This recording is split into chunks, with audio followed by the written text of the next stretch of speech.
जय हिंद दोस्तों, मेरा नाम है वेदसरा त्रिवेदी और इस समय हम लोग पढ़ रहे हैं मैनेजमेंट अकाउंटिंग। और इसमें जो हमारा चैप्टर चल रहा है वो है रेशियो एनालिसिस। ये चैप्टर बहुत ही इंपॉर्टेंट होता है मोस्टली 12th स्टैंडर्ड, सीबीएसई और यूपी दोनों ही बोर्ड के लिए। और एमकॉम में जो एक बुक है मैनेजमेंट अकाउंटिंग, उससे रिलेटेड ये चैप्टर बहुत ही मोस्ट इम्पॉर्टेंट होता है और हर एक एग्ज़ाम में इससे रिलेटेड क्वेश्चन पूछा ही जाता है। कंपटीशन एग्ज़ाम्स के लिए भी ये चैप्टर बहुत ही इंपॉर्टेंट होता है। तकरीबन 1 या 2 क्वेश्चन तो इस चैप्टर से रिलेटेड पूछे ही जाते हैं, 2 से कम तो नहीं ही पूछे जाते हैं कम से कम। तो आज जो इसमें क्वेश्चन करने वाले हैं हम लोग वो बहुत ही इंपॉर्टेंट है। इससे पहले मैंने रेशियो एनालिसिस से रिलेटेड लगभग सारे ही रेशियोज़ के वीडियोज़ आपको प्रोवाइड करा रखे हैं और उन सब का लिंक डिस्क्रिप्शन बॉक्स में दिया है। अगर आपने उनको नहीं देखा है तो बाद में जा करके देख सकते हैं, और अगर उनको देख लेते हैं तो फिर आपको अलग से और कुछ भी देखने की ज़रूरत नहीं पड़ेगी। वहाँ से आपकी तैयारी बहुत ही बेहतर तरीके से हो सकती है, या आपकी तैयारी में वो मददगार तो हो ही सकते हैं कम से कम। तो चलिए, आज का जो हमारा क्वेश्चन है मोस्ट इम्पॉर्टेंट क्वेश्चन है। बेसिकली एमकॉम स्टैंडर्ड के लिए तो ये बहुत ही अच्छा क्वेश्चन होगा और 12th स्टैंडर्ड में भी ऐसा क्वेश्चन पूछा जा सकता है।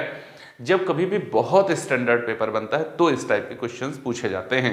और आज अपने इसी वीडियो में मैं आपको ये भी बताने वाला हूँ कि रेशियोज़ के माध्यम से न कि सिर्फ किसी व्यवसाय के संदर्भ में सूचनाएं प्राप्त कर उनका मूल्यांकन किया जाता है निर्णय लेने के उद्देश्य से, बल्कि अगर रेशियोज़ हमारे पास में हैं तो उनके माध्यम से किसी कंपनी का ट्रेडिंग पीएल और बैलेंस शीट तैयार भी किया जा सकता है। तो आइए देखते हैं अपना आज का ये question.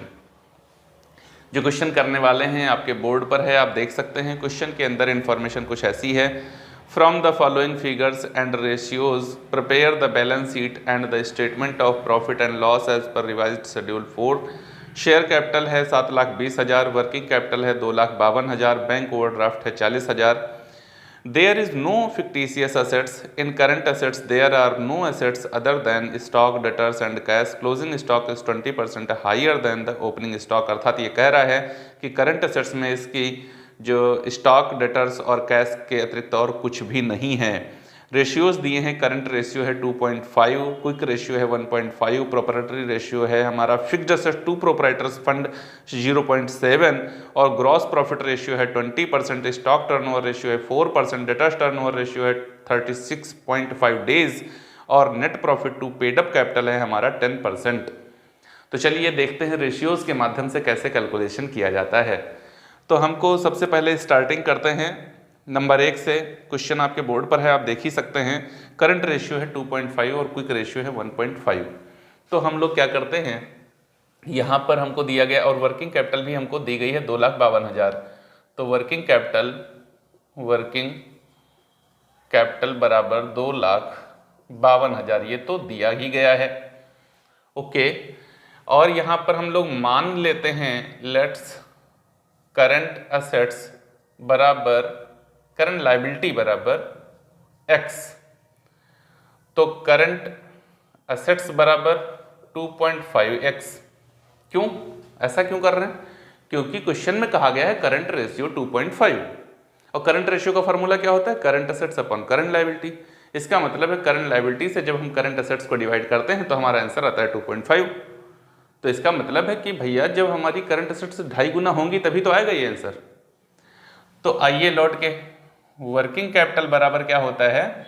Current assets minus current liability. Working capital है 2,52,000 बराबर करंट असेट्स कितनी है हमारी? 2.5x minus x। तो हमारा x बराबर 2,52,000 अपॉन 1.5 है ना। 2.5x से x जाएगा तो बचेगा 1.5x। अब इसको यहाँ से दशमलव हटाया, यहाँ 0 बढ़ा दिया, सॉल्व कर लीजिए क्या आ जाएगा। 15 × 15 बचा 10, हो गया 102, 15 × 6 = 90 और बचा हमारा 12, 15 × 8 = 120। तो ये वैल्यू आ गई है हमारी x की, और x हमने किसको माना है? करंट लायबिलिटी को माना है। इसका मतलब है कि हमको क्वेश्चन के अंदर करंट लायबिलिटी पता चल गई है कि कितनी है। कितनी पता चली है? तो हमको पता चला है कि करंट लायबिलिटी बराबर 1,68,000 रुपये है। जब करंट लायबिलिटी हमको पता चल गई है तो करंट असेट्स भी निकाल लेते हैं। करंट असेट्स कितनी होगी? जितनी करंट लायबिलिटी है उसकी 2.5 गुना होती है करंट असेट्स। तो इसको 2.5 से मल्टीप्लाई दे दो, आपकी करंट असेट्स आ जाएगी। तो करंट असेट्स बराबर 1,68,000 गुणे 2.5। चलिए इसका मल्टीप्लाई दे दीजिए।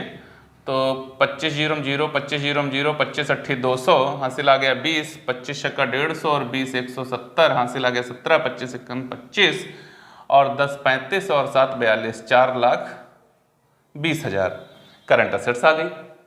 ओके, अब देखो क्या हो गया है, करंट लायबिलिटी भी है, करंट असेट्स भी हो गई है हमारे पास। ठीक है, तो लिक्विड रेशियो में चलो। लिक्विड रेशियो में जब हम लोग चलेंगे तो लिक्विड रेशियो का फॉर्मूला होता है current assets minus stock upon current liability. Okay, liquid ratio कितना है 1.5 बराबर करंट असेट्स कितनी है 4,20,000 माइनस स्टॉक कितना पता नहीं, यहां पर स्टॉक। ओके, करंट लायबिलिटी कितनी है 1,68,000, यहां एक मान लीजिए, क्रॉस मल्टीप्लाई दे दीजिए। तो क्रॉस मल्टीप्लाई देंगे कितना आएगा 15 जीरो 0, 15 जीरो 0, 15 अट्ठी 120, 15 छक्का 90 और 12 102, हासिल आ गया है 10, 15 इक्कन 15 और 10 25, कितना आ गया 2,52,000 बराबर 4,20,000 माइनस स्टॉक। तो स्टॉक बराबर 4,20,000 माइनस 2,52,000, तो स्टॉक बराबर कितना आएगा, 3 जीरो तो ऐसे ही ले लीजिए, फिर 10 से 2 गया तो 8, यहाँ पर 11 से 5 गया तो 6 और यहाँ पर 3 से 2 गया तो 1, 1,68,000 रुपये का स्टॉक आ गया। इस स्टॉक को क्या कहा जाता है, क्लोजिंग स्टॉक, क्योंकि यहाँ पर जो स्टॉक की वैल्यू होती है वो तो क्लोजिंग स्टॉक ही होता है, ओपनिंग स्टॉक एसेट साइड में कभी आता नहीं, और ये एसेट्स का पार्ट है, इसका मतलब ये क्लोजिंग स्टॉक आ गया है। अब अगर क्वेश्चन में हमसे कहा गया था, देखो क्लोजिंग स्टॉक हो गया है, क्वेश्चन में हमसे कहा गया था there is no fictitious assets, फिर कहा गया था closing stock is 20% higher than opening stock, जो ओपनिंग स्टॉक है उससे ये 20% ज्यादा है, उससे क्या है ये 20% ज्यादा है। ठीक है, तो यहां मान लेते हैं लेट्स ओपनिंग स्टॉक इज 100, तो क्लोजिंग स्टॉक क्या बनेगा, क्लोजिंग स्टॉक बराबर 100 प्लस 20 बराबर 120, तो ओपनिंग स्टॉक क्या बनेगा, हमारे पास में क्लोजिंग स्टॉक की वैल्यू है ऑलरेडी है 1,68,000 है, तो 1,68,000 डिवाइडेड बाई 120, भाई 120% की वैल्यू है ना, 120 से डिवाइड कर दें 1% की वैल्यू हो जाएगी, और अगर 100 से इसको मल्टीप्लाई दे दें तो ओपनिंग स्टॉक आ जाएगा, आएगा कि नहीं। देखो ये जीरो कट गया, ये जीरो कट गया, 12 इक्कन 12, यहाँ बचा 4 हो गया 48, 12 चौक 48, तो ओपनिंग स्टॉक हमारा हो गया है 1,40,000। अब देखो कैसे कड़ी से कड़ी मिलती हुई चल रही है, मुझे क्लोजिंग स्टॉक पता हो गया, ओपनिंग स्टॉक पता हो गया, तो एवरेज स्टॉक निकाल लो, एवरेज स्टॉक बराबर opening stock plus closing stock upon 2, close opening हमारा ओपनिंग स्टॉक है 1,40,000 प्लस 1,68,000 डिवाइडेड बाय 2, तो 8,000 ये ऐसे ही आ गया, और 6 4 10, 1 1 2 1 3, 3,08,000, इसको 2 से भाग कर दो तो कितना आ जाएगा, तो 3,08,000 डिवाइडेड बाय 2 ये कितना आ जाएगा 1,54,000। ओके, तो देखो एवरेज स्टॉक भी हमारे पास हो गया, बात सब समझ में आ रही है आपको। तो देखिए हमने कौन कौन सी वैल्यू कैलकुलेट कर ली है जिनकी हमको जरूरत पड़ेगी आगे चल करके, हमने कैलकुलेट कर लिया है, करंट लायबिलिटी कैलकुलेट कर ली है, ये देखो लिखी हुई करंट लायबिलिटी हो गई है मेरी, करंट एसेट्स हो गई है, 2 वैल्यू हो गई है हमारी, उसके बाद में स्टॉक क्लोजिंग स्टॉक हमने कैलकुलेट कर लिया है, ये देखो हो गया है, ओपनिंग स्टॉक कैलकुलेट कर लिया है, ये देखो हो गया है। ठीक, अब यहां से क्या सर करोगे कैलकुलेट, यहां से कैलकुलेट करेंगे स्टॉक टर्नओवर रेशियो बराबर cost of goods sold, cost of goods sold upon average stock, average stock. तो स्टॉक टर्नओवर रेशियो 4 टाइम हमको क्वेश्चन में दिया गया है, 4 equal to cost of goods sold मुझे पता नहीं है, और एवरेज स्टॉक है 1,54,000, तो कॉस्ट ऑफ गुड्स सोल्ड कितनी आ गई, कॉस्ट ऑफ गुड्स सोल्ड बराबर 1,54,000 गुणे 4, 4 चक्कू 16, 4 पंचे 20, 1 21 और 4 इक्कन 4 और 2 6,16,000 रुपये हमारा हो गया है कॉस्ट ऑफ गुड सोल्ड। एक बार चेक कर लें फिर से, 4 0 0 4 0 0 4 0 0 4 चक्को 16 के 6, 4 पंचे 20 21, 4 1 4 2 6,16,000। देखो ये कॉस्ट ऑफ गुड सोल्ड हो गया हमारे पास में। बात समझ में आ रही है आपको? तो इतनी वैल्यूज हमने कैलकुलेट कर ली हैं। अब चलते हैं, चूंकि बोर्ड हमारा भर गया है तो चलते हैं इसके आगे की कैलकुलेशन देखते हैं कि कैसे करी जाएगी। उम्मीद है आपको बहुत ही आनंद के साथ में चीज़ें समझ में आ रही होंगी। बने रहिए हमारे साथ में, चीज़ें बहुत आसान करके और रेशियोज के माध्यम से देखो एक के बाद एक के बाद एक के बाद एक कैसे कैलकुलेट करी जाती है, मैं आपको डिटेल में समझाने वाला हूँ। तो देखिए अभी तक हम लोग इतना कैलकुलेशन कर चुके हैं, नोट हमने इसलिए फिर से कर लिया है जो कैलकुलेट कर चुके हैं, क्योंकि आगे क्वेश्चन में इनकी आवश्यकता हमको पड़ेगी। तो देखिए हमारे पास हम लोग करंट लायबिलिटी कैलकुलेट कर चुके हैं 1,68,000, करंट एसेट्स कैलकुलेट कर चुके हैं 4,20,000, क्लोजिंग स्टॉक 1,68,000, ओपनिंग स्टॉक 1,40,000 और cost of good sold 6,16,000। Calculation तो कुछ और भी करी है लेकिन उनकी आवश्यकता हमको है नहीं, इसलिए उनको छोड़ दिया है। जो क्वेश्चन हमको करना है उसके आधार पर इनकी आवश्यकता हमको पड़ेगी। तो देखिए हमारे पास इतना हो गया है। अब और आगे कैसे चलते हैं, तो हमको ग्रॉस प्रॉफिट रेशियो दिया है। ग्रॉस प्रॉफिट रेशियो कितना है? 20% है क्वेश्चन में। तो जब ग्रॉस प्रॉफिट रेशियो 20% है, इसका मतलब कॉस्ट कितनी है? 80% है ना? तो ग्रॉस प्रॉफिट निकाल लेते हैं। ग्रॉस प्रॉफिट बराबर cost of good sold into rate upon 100 minus rate, क्योंकि ये तो 80% की वैल्यू है ना? हमको 100% की वैल्यू चाहिए। तो ग्रॉस प्रॉफिट कितना आएगा? कॉस्ट ऑफ गुड सोल्ड बराबर 6,16,000 गुणे 20% का ग्रॉस प्रॉफिट है अपॉन 80। सॉल्व करो इसको, कितना आएगा? 1 0 ये कट गया, 1 0 ये कट गया, 8 7 56, 8 7 56 बचा कितना यहाँ पर? 5। फिर से 8 7 56, ये कितना हो गया? 77,000 हो गया। अब इसको 2 से मल्टीप्लाई दे दो, कितना आ जाएगा? 2 0 0 2 0 0 2 0 0 2 7 14, 2 7 14 है 15। इसका मतलब है 1,54,000 रुपये का हमारा ग्रॉस प्रॉफिट है। अच्छा ये भी पता चल गया? हाँ पता चल गया। तो ग्रॉस प्रॉफिट जब हमारा इतना हो गया है तो अब सेल्स निकाल दीजिए आप। सेल्स बराबर gross profit plus cost of good sold. वैसे ये होता है cost of good sold plus gross profit, कोई फर्क नहीं पड़ता, बात तो एक ही है। तो कॉस्ट ऑफ गुड सोल्ड मेरा ग्रॉस प्रॉफिट कितना आया है? 1,54,000 और कॉस्ट ऑफ गुड सोल्ड कितना है? 6,16,000। तो फिर सेल्स कितनी हो गई? 3 0 कॉमन मिल गए, 6 4 10 का 0 होता है, 5 1 6 1 7 है और 6 1 7 है। 7,70,000 रुपये की सेल्स हो गई। ये देखो एक के बाद एक वैल्यू पता होती चलेगी आपको। 7,70,000 हो गया। अच्छा अब और कुछ पता होगा? हाँ पता सब कुछ करना है। नेट प्रॉफिट कितना है? पहले नेट प्रॉफिट रेशियो देखो है क्या? हाँ net profit to paid up capital है, क्वेश्चन में हमको दिया गया है। अगली वैल्यू है हमारी net profit to paid up capital. ये कितना है? 10%, ठीक है ना? तो पेड अप कैपिटल हमको दी गई है, कितनी है? 7,20,000 है। तो 10% ऑफ 7,20,000, इसका मतलब है कि 72,000 रुपये का नेट प्रॉफिट हमारा है। तो नेट प्रॉफिट बराबर 72,000। अच्छा अब क्या करें? ग्रॉस प्रॉफिट और नेट प्रॉफिट के बीच का डिफरेंस इनडायरेक्ट एक्सपेंस होते हैं ना। इनडायरेक्ट एक्सपेंसेस कमाया तो मैंने था कितना?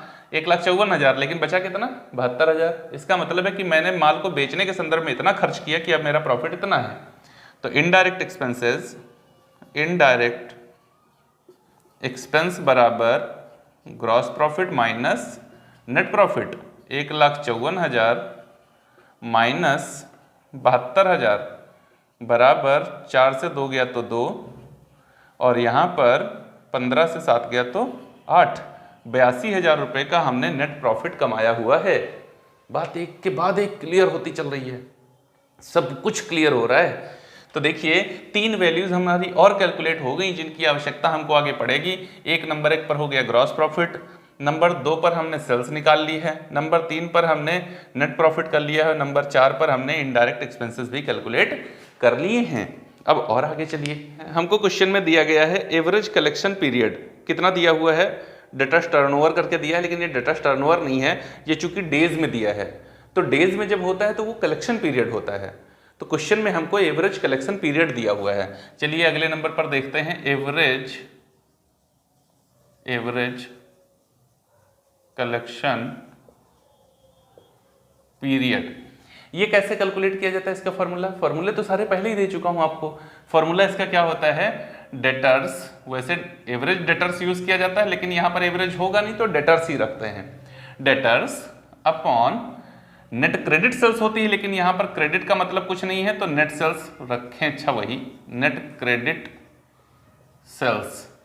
चूंकि ये आंसर हमको डेज में पहले ही दिया गया है इसलिए 365। चलिए अब कैलकुलेट करिए। तो भैया हमको ये जो डेटर्स एवरेज कलेक्शन पीरियड है ये दिया हुआ है, कितना है 36.5 डेज ऑलरेडी दिया गया है। डेटर्स कितने हैं नहीं पता है, डेटर्स नहीं पता है। सेल्स पता है क्या, सेल्स पता है 7,70,000 रुपए की सेल्स है, तो 7,70,000 इंटू 365। अच्छा आओ ऐसे इसका क्रॉस मल्टीप्लाई करो, कितना आएगा। तो क्रॉस मल्टीप्लाई जब देंगे तो इसका कितना हो जाएगा, ये 365 डेटर्स बराबर, तो ये आ जाएगा हमारा 2,81,05,000।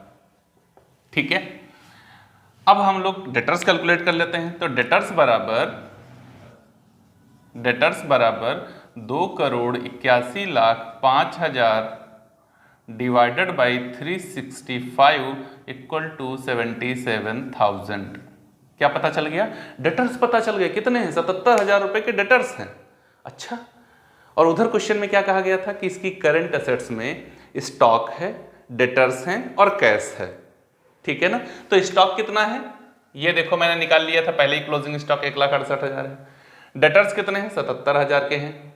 तो अब बाकी जो कुछ बचा है वो कैश है। इससे भी आसान एक तरीका है, कैश कैसे कैलकुलेट किया जाए, कैश बराबर लिक्विड एसेट्स माइनस डेटर्स। ये कैसे, अरे लिक्विड एसेट्स मतलब होता है करंट एसेट्स माइनस स्टॉक, तो करंट एसेट्स में से स्टॉक माइनस हो गया है। अब क्या बचा है, कैश और डेटर्स की ही वैल्यू को तो लिक्विड एसेट्स कह रहे हैं, वही बचा हुआ है। अब लिक्विड एसेट्स हमारी कितनी आई थी, तो वो आई थी 2,52,000। तो 2,52,000 माइनस डेटर्स कितने हैं 77,000, इनको माइनस कर दीजिए, पता चल जाएगा कैश कितना है। तो 12 से 7 गया तो 5, और यहाँ पर 14 से 7 गया तो 7, और यहाँ पर 1,75,000 रुपए की कैश है।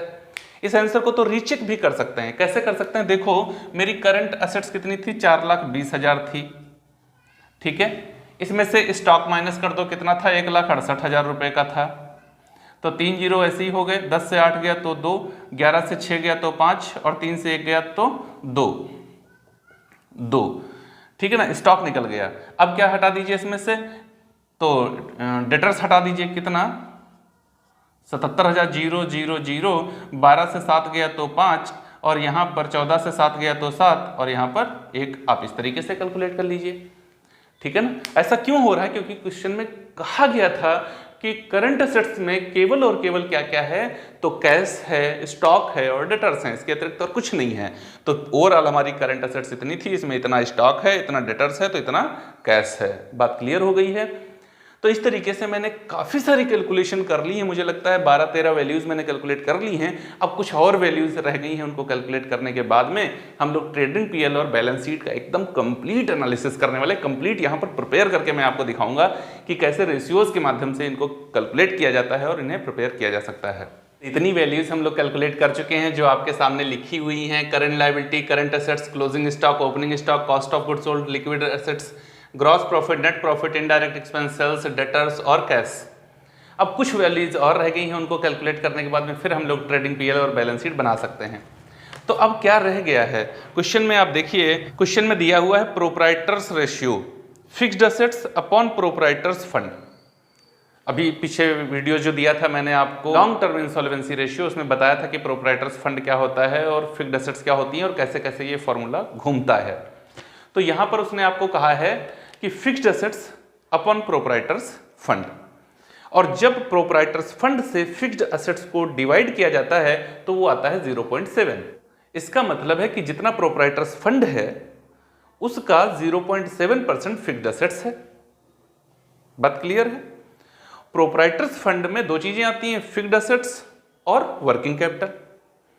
तो हमको क्वेश्चन के अंदर वर्किंग कैपिटल, यहां पर फिक्स्ड एसेट्स दिया हुआ है 0.7। क्वेश्चन के अंदर हमको दिया गया है fixed assets is 0.7 of proprietors fund. ठीक है ना? तो फिर वर्किंग कैपिटल कितनी होगी? तो वर्किंग कैपिटल अगर हम लोग निकालें तो वर्किंग कैपिटल बराबर 1 माइनस फिक्स्ड एसेट्स रेशियो। तो 1 माइनस 0.7 इक्वल टू 0.3। इसका मतलब वर्किंग कैपिटल कितनी है? 0.3 है। अच्छा, और वर्किंग कैपिटल तो हमको दी ही गई थी। देखो कितनी दी गई थी वर्किंग कैपिटल, हम लोगों ने कैलकुलेट नहीं किया, क्वेश्चन में दी गई है। वर्किंग कैपिटल हमको क्वेश्चन के अंदर दी गई है 2,52,000 रुपए। 2,52,000, एक बार देख लें, इतनी ही है। हाँ, 2,52,000 हमको दी गई है। ओके, तो प्रोप्राइटर्स फंड कितना निकल करके आएगा? प्रोप्राइटर्स फंड बराबर 2,52,000 रुपए बन जाता है। कब? जब 0.3 है वर्किंग कैपिटल का रेशियो, 0.3 है। तो अगर हम लोग इसको यहां से डिवाइड कर दें तो हमको 100% की वैल्यू नहीं पता चल जाएगी? पता चल जाएगी। तो देखो ये दशमलव हमने हटाया, यहां पर 0 बढ़ाया, 3 8 24 और 3 चक्कू 12। इसका मतलब है कि प्रोप्राइटर्स फंड कितना है? 8,40,000 रुपए है। ओके, प्रोप्राइटर्स फंड कितना है? 8,40,000।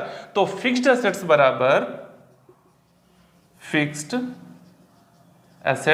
बराबर 8,40,000 गुणे 70/100, क्योंकि 70% जितना प्रोप्राइटर्स फंड है उसका 70% तो फिक्स्ड एसेट्स है। ये तो उसने बताया था, 0.7 का मतलब हो गया 70%।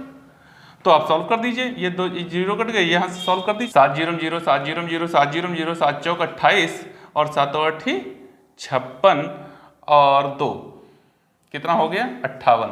5,88,000 रुपए की फिक्स्ड एसेट्स हैं। तो हमको फिक्स्ड एसेट्स भी पता हो गया और प्रोप्राइटर्स फंड भी पता हो गया।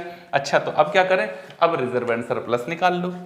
रिजर्व एंड सरप्लस ये कैसे आएगा? ये आएगा आपका प्रोप्राइटर्स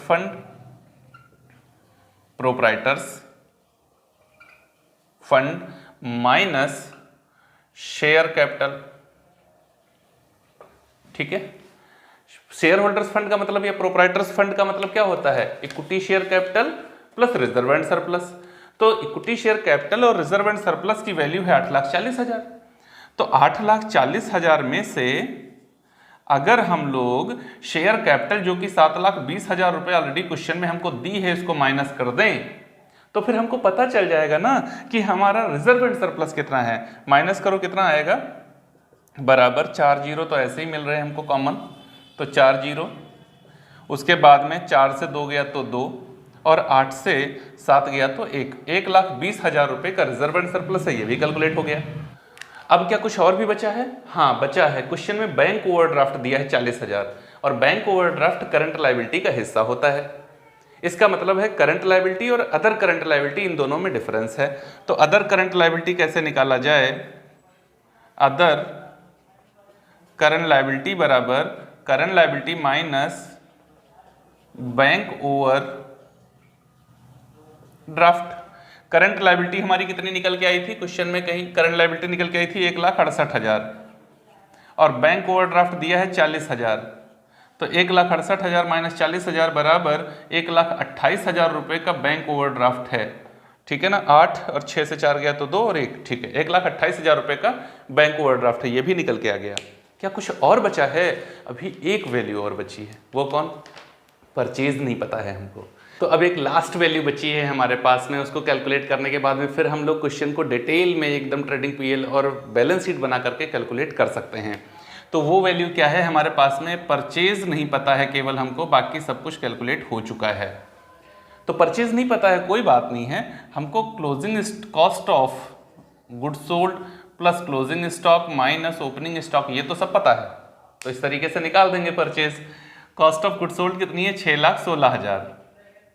ओपनिंग स्टॉक कितना, 1,68,000। क्लोजिंग स्टॉक सॉरी, और ओपनिंग स्टॉक कितना था, 1,40,000। अब इसको जोड़िए और घटा दीजिए, तो ये 8 से 14 हो गया, 6 1 7 1 8 हो गया और 6 1 7 हो गया। 7,84,000 माइनस 1,40,000 बराबर ये 4 ऐसे ही आ जाएगा। 8 से 4 जाएगा तो 4 और 7 से 1 जाएगा तो 6। 6,44,000 रुपये का हमारा परचेज हो गया है। अब हमारे पास सब कुछ हो गया है जितना हमको चाहिए। तो चलिए और इजीली क्वेश्चन सॉल्व करते हैं हम लोग। इसको नोट कर लेते हैं यहाँ पर। परचेज हो गई है हमारे पास में, परचेज हो गई है 6,44,000। देखो ये जितनी वैल्यूज हैं यहाँ पर, मेरा अनुमान है 18 या 19 वैल्यूज होंगी जिनको मैंने कैलकुलेट कर लिया है। अब इसी कैलकुलेशन के आधार पर एकदम डिटेल ट्रेडिंग पीएल और बैलेंस शीट करने वाले हैं हम लोग। देखो कैसे रेशियो, सारे रेशियो दिए हुए थे, 2-3 वैल्यू केवल दी थी, वर्किंग कैपिटल दिया था, पेडअप कैपिटल दिया हुआ था और हमको बैंक ओवरड्राफ्ट दिया था। 3 वैल्यूज के अतिरिक्त मुझे सारे के सारे रेशियो दिए थे। उन रेशियो के माध्यम से ही ये पूरा तैयार किया गया है। एकदम सारी कैलकुलेशन 18 या 19 कैलकुलेशन होंगी जहाँ तक मेरा अनुमान है, वो सब की सब कर ली गई हैं। तो रेशियो के माध्यम से ना कि आप सिर्फ विश्लेषण कर सकते हैं, उसके माध्यम से आप प्रिपेयर भी कर सकते हैं ट्रेडिंग पीएल और बैलेंस शीट। ये बताना है मेरा मेन ऑब्जेक्ट इस क्वेश्चन के माध्यम से। और जब क्वेश्चन बहुत स्टैंडर्ड आता है तो इस टाइप के क्वेश्चन पूछे जाते हैं। आपके अंदर ये समझ तो होनी चाहिए कम से कम। हम कह रहे एग्जाम में अगर नहीं भी आएगा तो क्या केवल वही पढ़ना चाहिए जो एग्जाम में आने वाला हो? इन चीजों से आपकी समझ डेवलप होती है, आप चीजों को देखने का नजरिया बदल जाता है आपका, मेरा ऐसा मानना है। तो चलिए अब देखते हैं हम लोग ट्रेडिंग पीएल और बैलेंस शीट कैसे किया जाएगा। चलिए अब हम लोग करते हैं ट्रेडिंग पीएल और बैलेंस शीट। यहाँ पर हम लोग बनाते हैं trading and PL account. Revised format में पूछा गया है। मैं सिंपल आपको बताने के बाद में दोनों ही फॉर्मेट आपको बता दूंगा यहाँ पर कैसे रिवाइज्ड फॉर्मेट के अकॉर्डिंग तैयार किया जाता है। तो पर्टिकुलर्स यहाँ पर चूंकि मुझे ज़्यादा समझाना है इस वजह से ये वाला फॉर्मेट मैं बता रहा हूँ। अभी मैं आपको वो वाला फॉर्मेट भी बता दूंगा। तो देखिए, टू ओपनिंग स्टॉक कितना, 1,40,000। टू परचेज कितनी, 6,44,000। By sales 7,70,000। By closing stock 1,68,000। Total करिए इसका, 8 7 6 13, 7 1 8 1 9, 9,38,000। यहाँ लेकर आ गए 9,38,000। अब माइनस करिए इसमें से, मुझे पता है 1,54,000 आ जाना चाहिए, ग्रॉस प्रॉफिट कैलकुलेटेड है ना ऑलरेडी, लेकिन फिर भी करके देखते हैं। देखो ये 3 जीरो ऐसे ही आ गए, यहाँ 4 यहाँ 8, तो 4 4 4 8 और यहाँ पर कितना 13, तो 8 और 5 13, हासिल कितना आ गया 1, 6 और 1 7, 7 1 8 और यहाँ पर कितना 9, तो 1,54,000। देखो यही तो ग्रॉस प्रॉफिट मैं ऑलरेडी कैलकुलेट कर चुका हूँ, आ गया। ये ग्रॉस प्रॉफिट CD हो गया, by gross profit BD 1,54,000। To indirect expenses ये भी कैलकुलेट कर चुका हूं। टू इनडायरेक्ट एक्सपेंस ये आए थे मेरे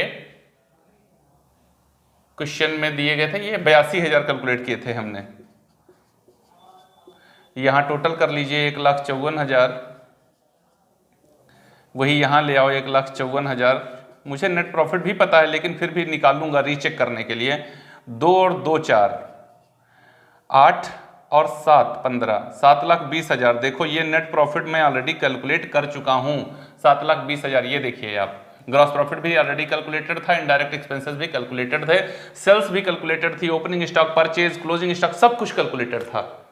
अच्छा, अगर बात करें कि रिवाइज्ड फॉर्मेट में कैसे किया जाता है, तो रिवाइज्ड फॉर्मेट में आप ऊपर हेडिंग डालते हैं profit and loss statement account, फिर ऊपर लिखते हैं आप रेवेन्यू। रेवेन्यू क्या होता है? सेल्स से आता है रेवेन्यू, तो आप सीधा लिखते 7,70,000। अदर इनकम कोई है नहीं।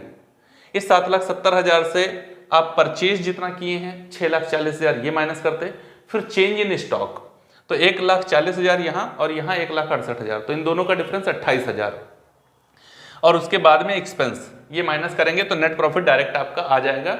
वहां पर ग्रॉस प्रॉफिट और इनडायरेक्ट ग्रॉस प्रॉफिट का यूज नहीं होता है, इस वजह से वो फॉर्मेट में मैंने आपको नहीं समझाया हुआ है, ठीक है ना, बता दिया है, अगर आप करना चाहें तो कर सकते हैं। ओके, अब चलते हैं और बैलेंस शीट बनाते हैं। तो बैलेंस शीट सबसे ऊपर हेडिंग पड़ती है आपकी equity and liability, equity and liability. Equity and liability में आपका फर्स्ट पॉइंट होता है share holders fund, holders fund. इसके अंतर्गत ये पहली नंबर की हेडिंग होती है, इसके अंतर्गत फर्स्ट पॉइंट होता है आपका शेयर कैपिटल, ये है हमारे पास में 7,20,000 रुपए। दूसरा पॉइंट होता है आपका रिजर्व एंड सरप्लस, ये हमारा निकल के आया था, हमने कैलकुलेट किया रिजर्व एंड सरप्लस है 1,20,000। उसके बाद में दूसरे नंबर की हेडिंग होती है long term debt, long term debt नहीं है। तीसरे नंबर की हेडिंग होती है करंट लायबिलिटी। करंट लायबिलिटी में मेरे पास 2 पॉइंट हैं, कौन कौन? एक है बैंक ओवरड्राफ्ट, बैंक ओवरड्राफ्ट कितना? 40,000, और other current liability, other current liability ये भी हम लोगों ने कैलकुलेट किया हुआ है। अदर करंट लायबिलिटी मेरी 1,28,000, इसका टोटल कर दीजिए तो 8, और उसके बाद में 2, 2, 4, 4, 4, 8, 8 और 2 10, 7, 1, 8, 1, 9, 1, 10, 10,08,000 रुपये हमारा टोटल आया है लायबिलिटी का।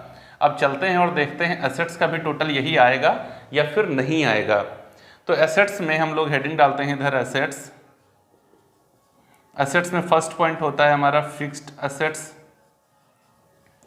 तो फिक्स्ड एसेट्स कैलकुलेट कर चुके हैं हम लोग, ये आई थी 5,80,000, 5,80,000। उसके बाद में दूसरी हेडिंग होती है हमारी करंट एसेट्स। करंट एसेट्स में हमारे पास में 3 वैल्यू हैं, कौन कौन है? स्टॉक है, डेटर्स हैं, प्लस कैश है, ठीक है। मैं अलग अलग नहीं लिख रहा हूँ, एक साथ जोड़ के लिख रहा हूँ। आपके चूंकि इससे नीचे जाऊंगा तो शायद दिखेगा नहीं आपको, इस वजह से यहीं पे जोड़ के लिखे दे रहा हूँ। आप अलग अलग लिख सकते हैं, स्टॉक अलग, डेटर्स अलग, कैश अलग, कुल मिलाकर के आएगा वही। तो करंट एसेट्स हम लोग कैलकुलेट कर चुके हैं। करंट एसेट्स है हमारी कितनी? 4,20,000 रुपये। तो 4,20,000 रुपये ये हो गया। यहाँ पर फिक्स्ड एसेट्स जो है हमारी वो 5,88,000 रुपये आई थी, ये हमने यहाँ पर 580 नोट कर दिया, ये 5,88,000 आई थी, तो वही हमको यहाँ पर भी नोट करना है, 5,88,000। अब इसका टोटल कर लीजिए आप, तो इसका टोटल भी वही 10,08,000 आएगा। अब देखिए आप, लायबिलिटी और एसेट्स दोनों बराबर हो चुकी हैं, यही तो बैलेंस शीट का नियम होता है। अगर हमारा लायबिलिटी और एसेट्स दोनों बराबर आ जाएं, इसका मतलब है कि क्वेश्चन एकदम सही सॉल्व किया गया है। तो देखिए किस तरीके से रेशियोज के माध्यम से कुछ सूक्ष्म इन्फॉर्मेशन हमें केवल प्राप्त थी, उस सूक्ष्म इन्फॉर्मेशन के आधार पर, उस शॉर्ट इन्फॉर्मेशन के आधार पर हमने किस तरीके से ये पूरी कैलकुलेशन कर ली है, किस तरीके से ट्रेडिंग पीएल कर लिया है और बैलेंस शीट तक कर सकते हैं। ये होता है role of ratios in business. आप देख सकते हैं किस तरीके से रेशियोज का यूज करके हम कोई भी इंफॉर्मेशन निकाल सकते हैं व्यवसाय के संदर्भ में। उम्मीद है ये सेशन आपको बेहद पसंद आया होगा। अगर आप थोड़ा जुझारू टाइप के विद्यार्थी हैं तो, और अगर चलते फिरते हैं तब तो आपने देखा ही नहीं होगा, छोड़ ही दिया होगा, क्योंकि फिर तो ये बोर करने वाला ही सेशन हो जाएगा। उम्मीद है, मैं तो यही मानता हूँ कि आपको ये सेशन बेहद आसान और आसानी के साथ में समझ में आई होंगी सारी चीज़ें। जैसा भी समझें अपनी प्रतिक्रिया हम तक भी पहुंचाया करें, आपकी प्रतिक्रियाएं हमारे लिए महत्वपूर्ण होती हैं। अब हमारी तरफ से रेशियो एनालिसिस का चैप्टर खत्म हो चुका है। आपकी कोई इन्फॉर्मेशन, आपको कुछ लगे, कोई प्रॉब्लम आपको लगे तो आप हम तक जरूर से भेजिएगा, चाहे मेरे टेलीग्राम चैनल पर, चाहे फेसबुक पेज पर, और चाहे मेरे इंस्टाग्राम पर। कॉमर्स विद वेदसिरा के नाम से ये सारे चैनल हैं, आप यहाँ पर हमें इन्फॉर्मेशन भेज सकते हैं और मैं हमेशा आपकी मदद करने का अपना पूरा प्रयास करूँगा। यदि हमारा चैनल आपने सब्सक्राइब नहीं किया है तो कर लीजिए और बेल आइकन को जरूर प्रेस कर लीजिए ताकि आने वाले वीडियोज़ का नोटिफिकेशन आपको आसानी के साथ मिल सके।